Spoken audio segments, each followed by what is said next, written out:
মহাপ্রভু সর্বদা নিজেকে লুকিয়ে রাখতে চান, সবার কাছে তিনি প্রকাশ হন না। অন্তরঙ্গ ভক্ত যে, তার কাছে তিনি প্রকাশ হন। একদিন শচীদেবী রাত্রিবেলা বিছানায় ঘুমিয়ে ঘুমিয়ে স্বপ্নে দেখছেন। কি স্বপ্ন দেখছেন? দেখছেন যে তিনার পুত্র নিমাই স্বয়ং শ্রীকৃষ্ণ, আর নিত্যানন্দ হলেন বলরাম। দুইজন 5 বৎসরের শিশুর ছাওয়াল রূপ ধারণ করেছেন। দুজনই হাতাহাতি মারামারি কারাকারি করতে করতে ঘরের ভিতরে ঢুকেছেন। তখন নিত্যানন্দ বলতেছে শচীদেবীকে, মা, আমার বড্ড ক্ষুধা লেগেছে, আমাকে খেতে দাও, আমি আহার করব। তারপরেই শচীর ঘুম ভেঙে গেছে। এই স্বপ্ন দেখার পরে পরের দিন স্বপ্ন বৃত্তান্ত মহাপ্রভুর নিকটে বলতেছেন শচীদেবী। একদিন শচীরাত্রি দেখিল স্বপন, নিবৃতে কহিলা পুত্র বিশ্বম্বর স্থান, নিশি অবসানে মই দেখিনু স্বপন, তুমি আর নিত্যানন্দ এই দুইজন 5 বছরের 2 ছাওয়াল হইয়া মারামারি কর দুই বেড়াও ধাইয়া। দুইজন প্রবেশ করিলে ঠাকুর ঘরেতে, রাম ও কৃষ্ণ হইয়া দুহা আইলে বাহিরে। জননী বলিয়া নিতাই ডাকে আমারে, অন্নদেও অন্নদেও মাতা ক্ষুধা বড় লাগে। এতক বলিয়া মই চেতন পাইনু, স্বপ্ন ভেঙ্গে গেল। কিছু না বুঝিনি মই তোমারে কহিনু, নিমাই বলতো এইরকম স্বপ্ন দেখলাম, এখন কি করব? বিশ্বাম্বর বলেন, মাতা শুনহ বচন, নিত্যানন্দকে আনিয়া করাও শীঘ্রই ভোজন। যেহেতু সে তোমার কাছে অন্ন চাইতেছে খাওয়ার জন্য, অতএব তাকে নিমন্ত্রণ দিয়ে এনে ভোজন করানোটাই আমাদের একান্ত কর্তব্য। পুত্রের বচনে সতী হর্ষিত হইলেন। ঠিক আছে ঠিক আছে, আমি রান্না করতেছি, যা তুই নিত্যানন্দকে নিয়ে আয়, আজকে দুপুরে আমার ঘরে খাবে। শচী মাতা তখন মনের আনন্দে বিভিন্ন ব্যঞ্জনাদি রান্না করতে শুরু করেছেন।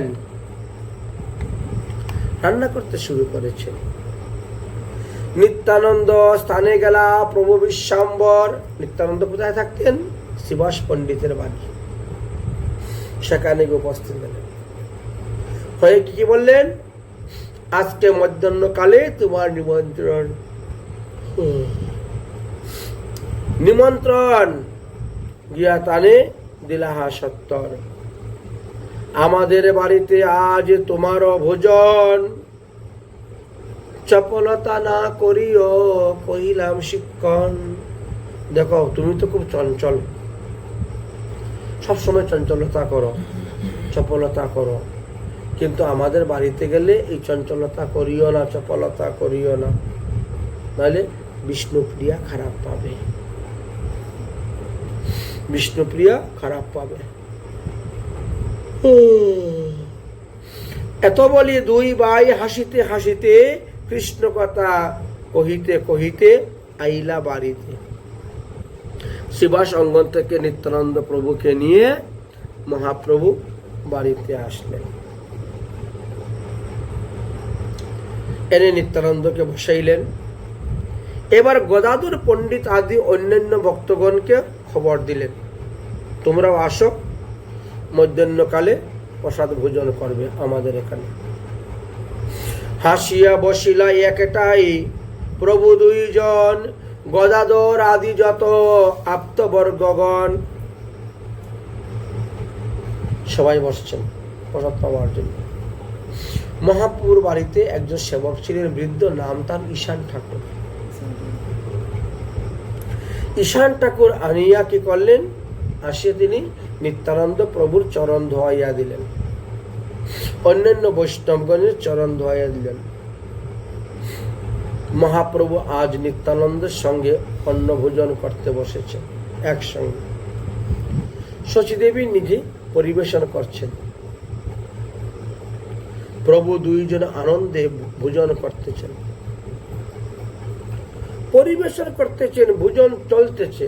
সচিমা হঠাৎ লক্ষ্য করে দেখেন নিমাইয়ার নিতাই সেই আবার 5 বৎসরের বালক হয়ে গেছে, রামকৃষ্ণ রূপ ধারণ করে অন্ন ভোজন করতেছেন।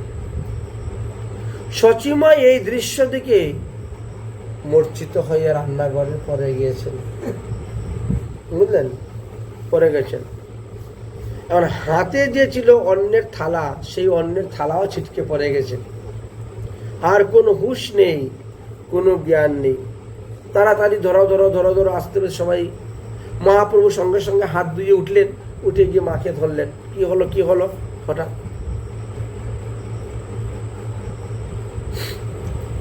আস্তে আস্তে মহাপ্রভু আচমন করি গায়ে হাত দিয়া জনরে তুলে ধরি, উঠো উঠো উঠো মাতা, স্থির করো চিত্ত, কেন বা পড়িয়া গেলে পৃথিবীতে আচম্বিত, জিজ্ঞাসা করছে। কিন্তু সচিমা আর কিছুই বললেন না, মনের কথাটা মনের মধ্যে রেখে দিলেন। তিনি ঘরের ভিতরে চলে গিয়ে ভাবতে লাগলেন, আমি একই দেখলাম, আমি একই দেখলাম, আমার ছেলে কৃষ্ণ, নিতাই বলরাম, আমি একই দেখলাম। মহাপ্রভু তখন বৈষ্ণবী মায়া দ্বারা সচিমাকে ভুলিয়ে দিলেন, সমস্ত ভক্ত বৈষ্ণবদেরকে নিয়ে অঙ্গনেতে সংকীর্তন আরম্ভ করে দিলেন।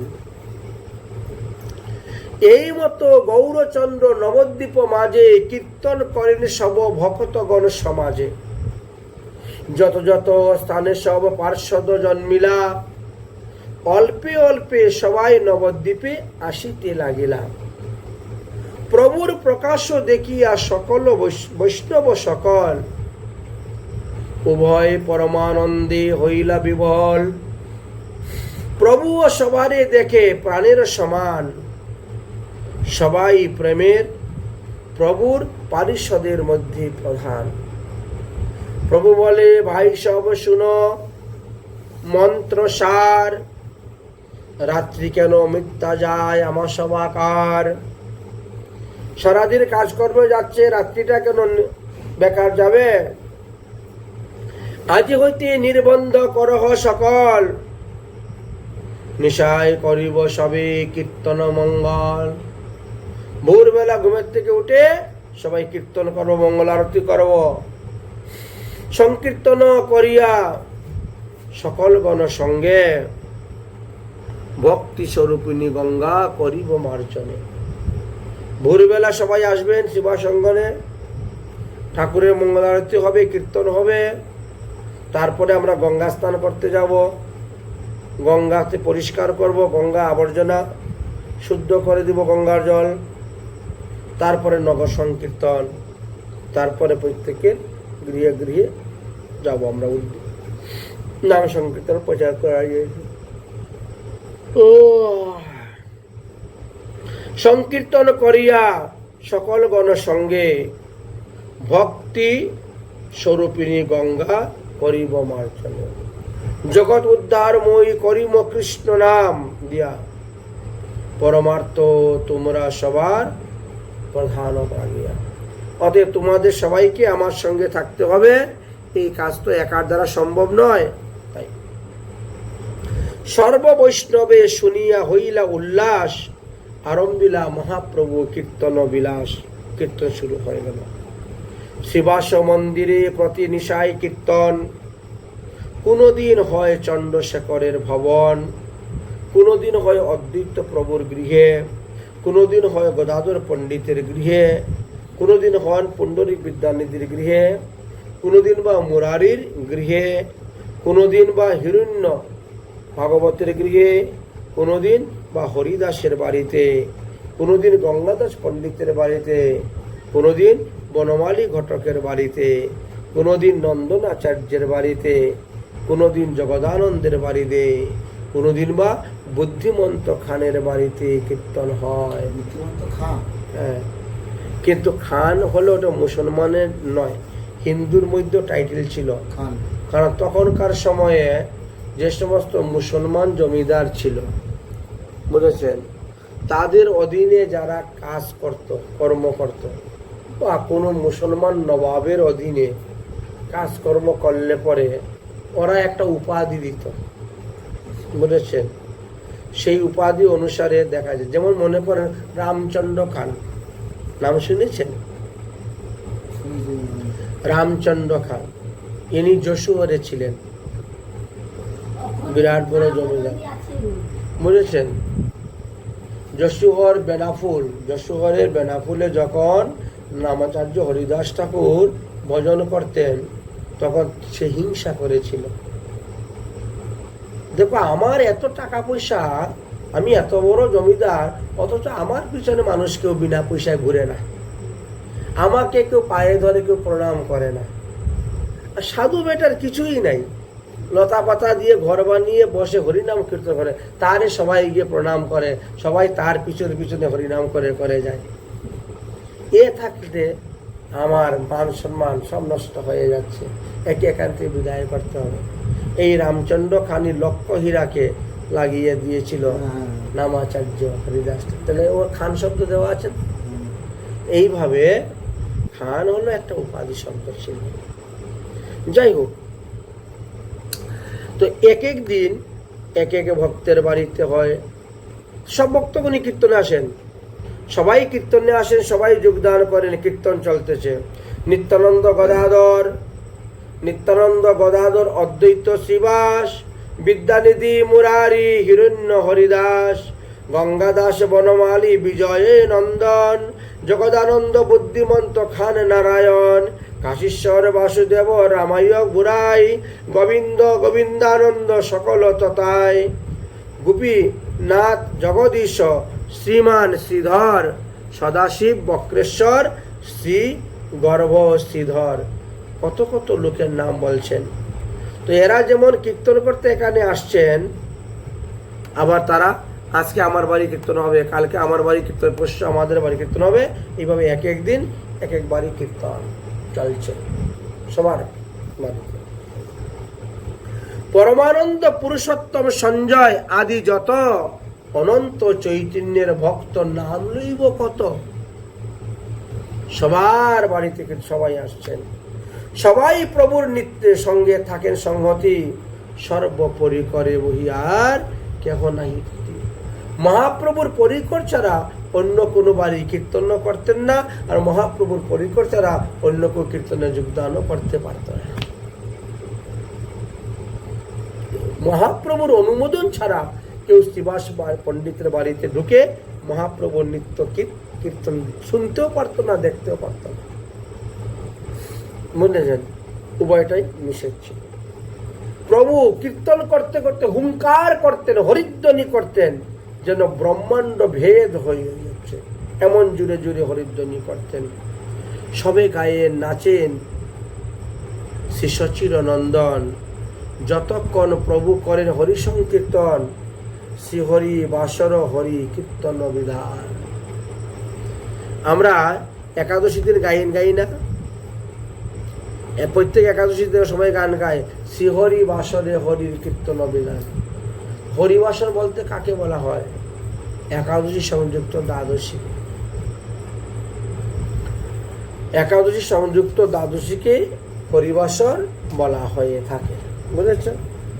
এছাড়াও হরি লীলা কথা, হরির গুণগান করলে সেটাও হরিবাসর বলা হয়ে থাকে। মহাপ্রভু নিমন্ত্রণে সমস্ত গায়ক বাদক সবাই চলে আসছে, বুঝেছেন। এর সব মহাপ্রভু পরিকরের মধ্যে, বাইরের কেউ নেই, সব শুদ্ধ সদাচারী বৈষ্ণব নিয়েই মহাপ্রভুর সঙ্গ।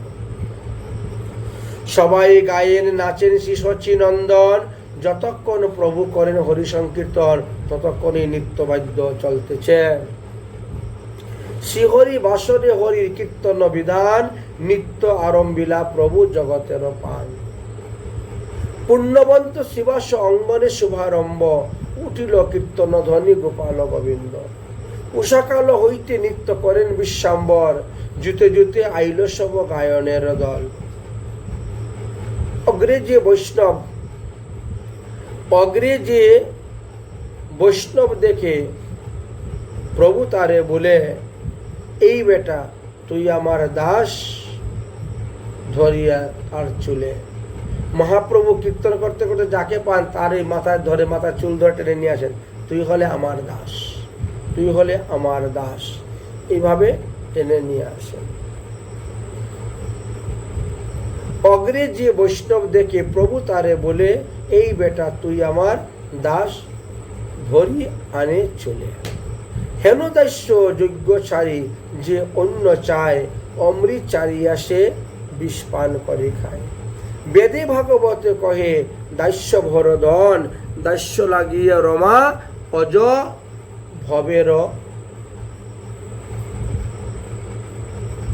যতন। এই দাস পদবী পাওয়ার জন্য ব্রহ্মা পর্যন্ত আকাঙ্ক্ষা করেন, বিষ্ণু পর্যন্ত আকাঙ্ক্ষা করেন, মহাৎ পর্যন্ত আকাঙ্ক্ষা করে থাকেন। নাচে প্রভু গৌরচন্দ্র জগত জীবন, আবেশে অন্ত নাহি শ্বাস ঘন ঘন। সকল বৈষ্ণব প্রভু দেখি একে একে, ভাবাবেশে পুনর নাম ধরি ধরি ডাকেন। মহাপ্রভু হরিনাম সংকীর্তন করতেছেন আর এক একজনকে ভাবাবেশে নাম ধরে ধরে ডাকতেছেন। সে আসতেছে, তাকে কৃপা করতেছেন। এই মতো নাচেন মহাপ্রভু বিশ্বাম্বর, নিশি অবসান মাত্র বাকি এক প্রহর। সন্ধ্যাতেই কীর্তন আরম্ভ হয়েছে, আর এক প্রহর বাকি আছে, রাত্রি শেষ হয়ে যাচ্ছে, বুঝলেন? মাত্র এক প্রহর বাকি আছে। যাই হোক,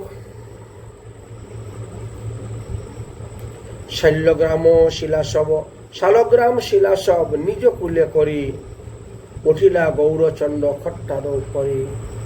মরমর মরমর করে খট্টা বিশ্বাম্বরের ভারে, আস্তে বেস্তে নিত্যানন্দ খাটে গিয়ে ধরে। অনন্ত নিত্যানন্দ অনন্ত, অনন্ত নাগের অধিষ্ঠান হইল খট্টায়, না ভাঙ্গিল খট্টা দেহ চৈতন্য কৃপায়। চৈতন্যের আজ্ঞা স্থির হইল সংকীর্তন, কেহ আপন তত্ত্ব নাহি জানে করে সব গর্জন। কলিযুগে ভগবান বলছেন, মহাপ্রভু, কলিযুগে মুহি কৃষ্ণ মুহি নারায়ণ, মুহি শ্রী ভগবান দেবকী নন্দন। অনন্ত ব্রহ্মাণ্ড কুটি মাঝে মুই একমাত্র নাথ, যত গাই সেই মুই তোমার সবদাস। তু সবার লাগিয়া আমার অবতার, তোদের দেহটি যে সেটাও আমার। ভক্তের দেহটাও ভগবান অঙ্গীকার করে নিয়েছে, সেটা আমার। তোমরা যে দিলা নৈবেদ্য উপহার, বলো থেকে এই সবে কার অধিকার? এই যে নৈবেদ্য ভোগ লাগিয়েছ, এটা কার অধিকার? শিবাস পণ্ডিত বলে, প্রভু সকলই তোমার, তোমার অধিকার। প্রভু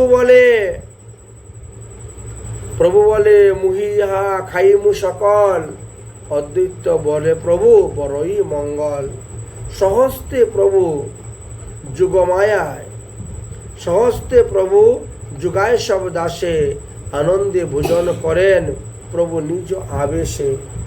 দধি খায়, দুগ্ধ খায়, নবনীত খায়, আর কি আছে বলি বুলায় সদায়। বিবিধ সন্দেশ খায়, শর্করা মিশ্রিত, মুদগর নারিকেল পায়, শস্যের সহিত। যে যে ভক্ত যা যা এনে দিচ্ছেন, মহাপ্রভু আজ প্রকাশ হয়েছেন, তাই তিনি সেই সমস্ত দ্রব্য সাদরে গ্রহণ করে যাচ্ছেন। কদলক চিপিটক ভুজিত তুম্বল আর বার আনো বলি ডাকিলা বহল। ব্যবহারে যদি বিচার করা যায়, ওই দিন মহাপ্রভু 200 জন লোকের আহার করেছিলেন। যে যা এনেছে দাও দাও, সেবা গ্রহণ করো সবাই।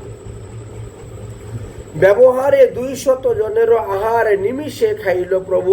বলে আর কি আছে নিয়ে আসো, আর কি আছে নিয়ে আসো। প্রভু বলে আরো আনো, আরো আনো, হেতা কিছুই নাই। তোমরা যা ভোগ লাগিলে সবই তো আমি খেয়ে নিলাম, আরো আনো। প্রভু বলে আরো আনো, আরো আনো, হেতা কিছুই নাই। ভক্ত সব ত্রাস পায়, এই কিছু না, এখন কি এনে দিব সেবার। যে যেটা এনেছিল সবই তো মহাপ্রভু সেবা করে নিয়েছেন। বড় চিন্তার মধ্যে পড়ে গেছেন, কি দিব। অনন্ত ব্রহ্মাণ্ডে আছে যাহার উদরে, তারে কি তুমি কখনো পেট ভরাইতে পারবে? যার পেটের ভিতরে অনন্ত ব্রহ্মাণ্ড, তুমি তাকে কি দিয়ে পেট ভরাইবা বলেন তো? প্রভু কহিলেন ক্ষুদ্র নহে ভক্তের উপহার, ঝাট আনো, ঝাট আনো, যে কিছু আছে তোমার। ভক্তের উপহার আমার কাছে বিশাল লাগে। অল্প জিনিস যদি ভক্ত দেয়, সেটা আমার কাছে অনেক বেশি। প্রভু কহিলেন ক্ষুদ্র নহে ভক্তের উপহার, ঝাট আনো, ঝাট আনো, যা আছে আর, তোমরা লজ্জা করিও না। তখন কর্পূল তাম্বুল আছে, শুনে বলছে সব তো শেষ হয়ে গেছে, পান সুপারি আছে, কর্পূল তাও নিয়ে আসো, তাই নিয়ে আসো। হরিষে তাম্বুল যুগায় সব দাসে, হস্তপাতি লয় প্রভু সভাপাতি হাসে। পান তাম্বুল বলছে এখন আছে, বলে তাই দাও। মহাপ্রভু হাত পাচ্ছেন, মহাপ্রভুর হাতে পান তাম্বুল দিচ্ছেন, মহাপ্রভু সেবা করতেছেন। নিত্যানন্দ মহাপ্রভুর শিরে ধরে ছাতি, জুরহস্তে অদ্বৈত সম্মুখে করেন স্তুতি।